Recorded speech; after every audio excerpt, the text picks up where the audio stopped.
Actually, we're recording. Yep. That's great job, guys. That's okay. Like I said, let's get caught back up.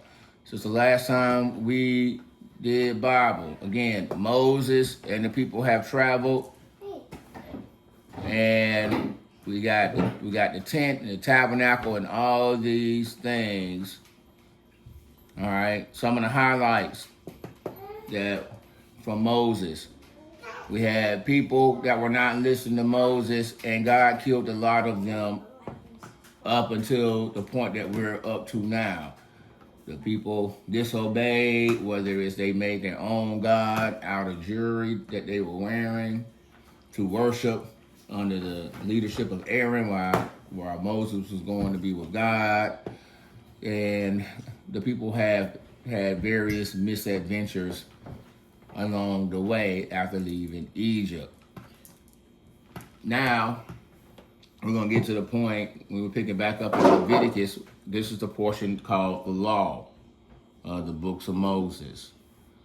When people think about rules and even rules that govern the way countries or people act to this very day, they refer to this book that we're reading, and they base a lot of stuff, even a lot of U.S. law.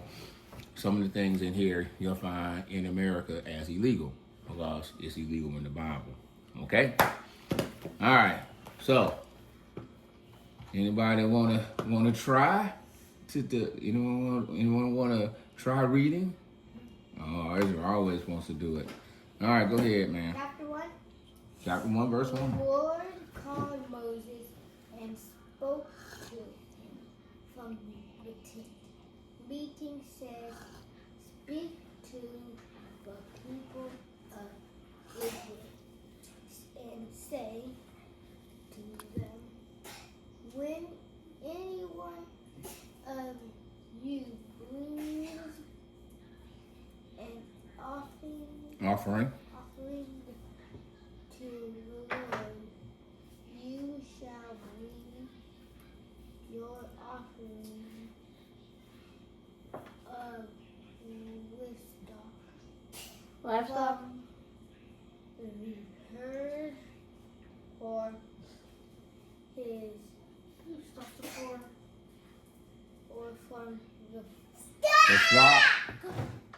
Flock. Let me see your book. If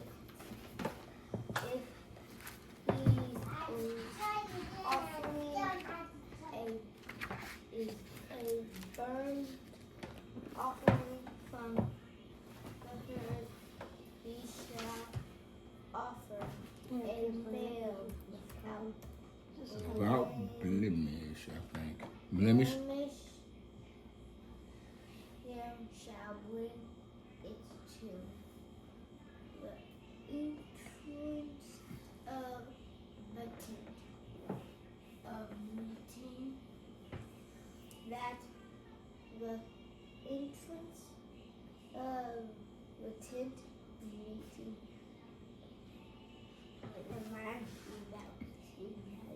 What verse you in?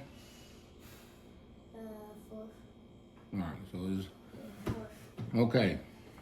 I want y'all to picture what Moses is talking about here.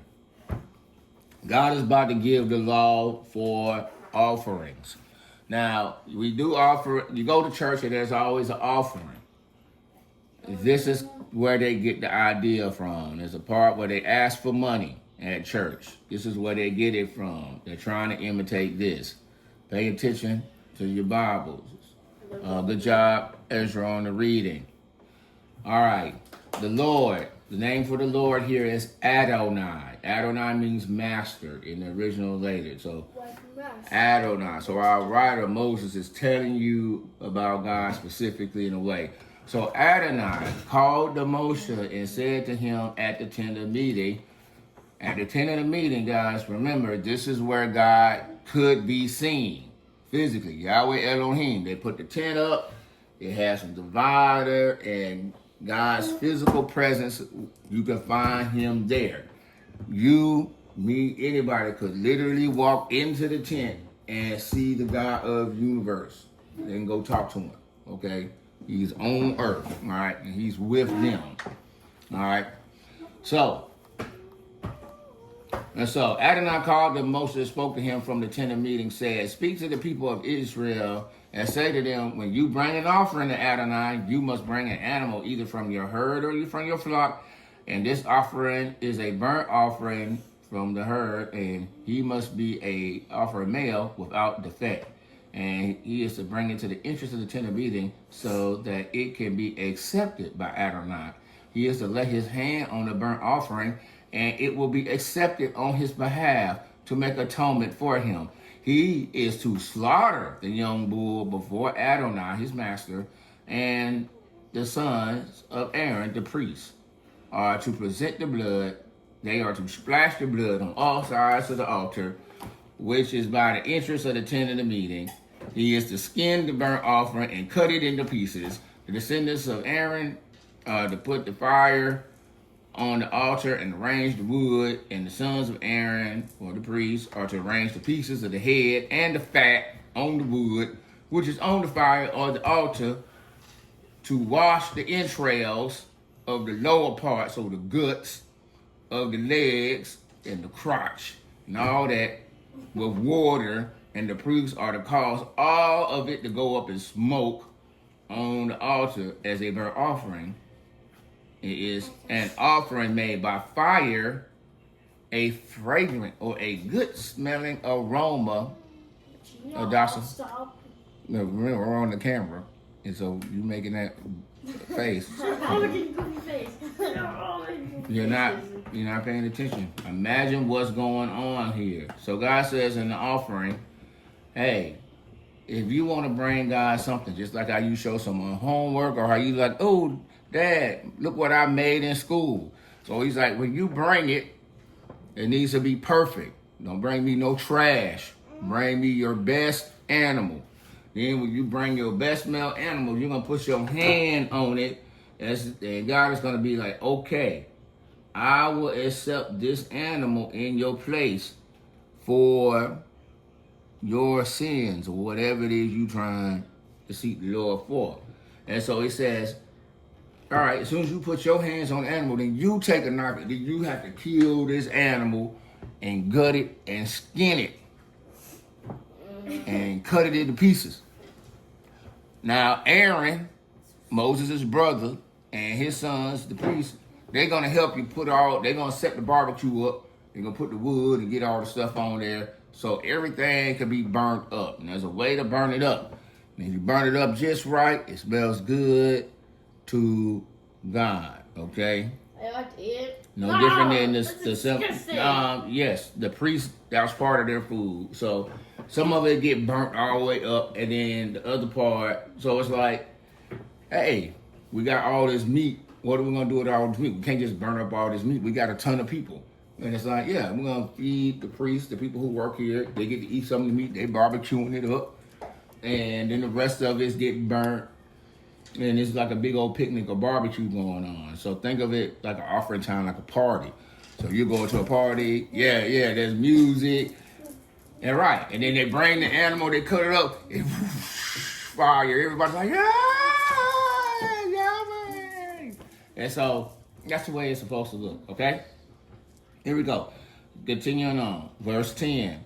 Put your finger on verse 10, guys. Verse 10. If his gift for the burnt offering is from the flock, from the sheep or goat, he shall bring a male without blemish. We heard that. And he shall kill it on the north side. That will be in our... So we'll think of our table as a temple, okay? We will call the glass of water up there in the front where the fire and where the sacrifices is going. This end where I'm talking, this would be like where God is at, okay? And so think of, hey, look, look at the picture. So God is here, sitting here. Look, think of the picture that they're drawing of this temple and even the tent. It shows this picture.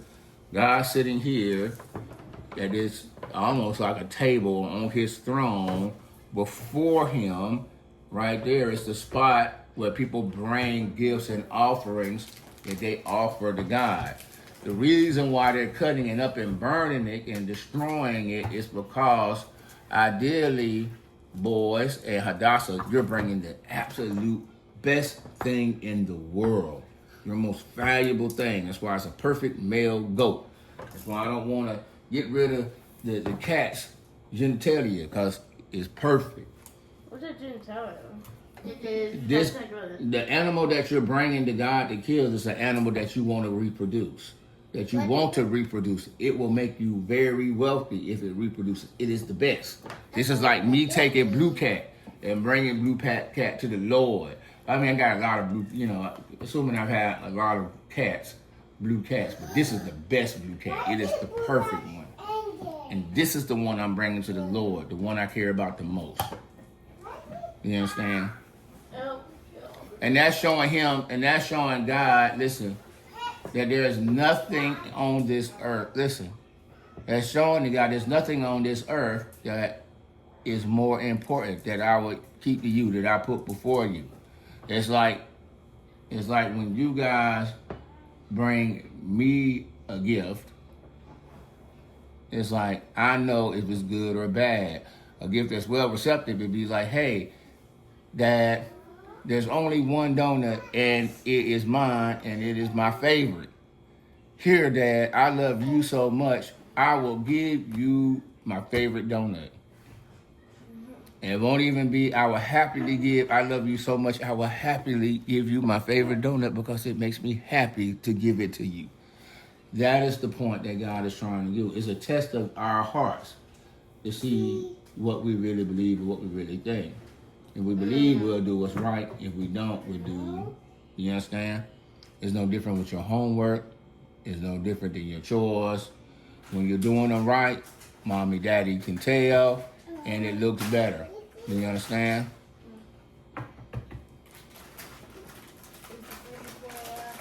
Yeah, she can have that. If she want to say things, she can eat. And so, do you understand? Hurry up, get that thing to your sister. All I'm telling you is important. This is how God sees things. You will see things like this too when y'all have children. You will understand when they're doing something that's good and when it's not. That when they bring you their best and when it's not. You can look at their work and tell. This is what God is saying. God is saying, hey, I know when you bring me your second best animal. I know that you brought me wasn't your best. And when you do that, to not bring, to be that dishonest is called wickedness. Okay, here we go. So, if it's offering, God is saying, now if you're a poor man, you ain't got a lot of money, and your offering is an offering of birds, then you should bring an offering of 12 birds, turtle doves, or pigeons. Pigeons are birds that people cannot stand.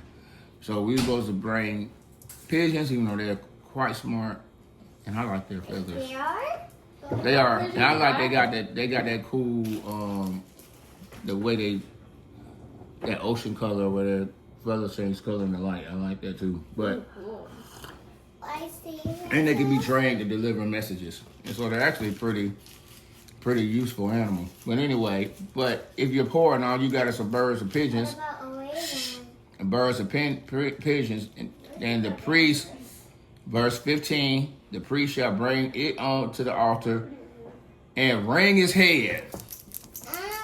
So he's going to take the bird and the pigeon by the neck and then break his neck like they would do a chicken.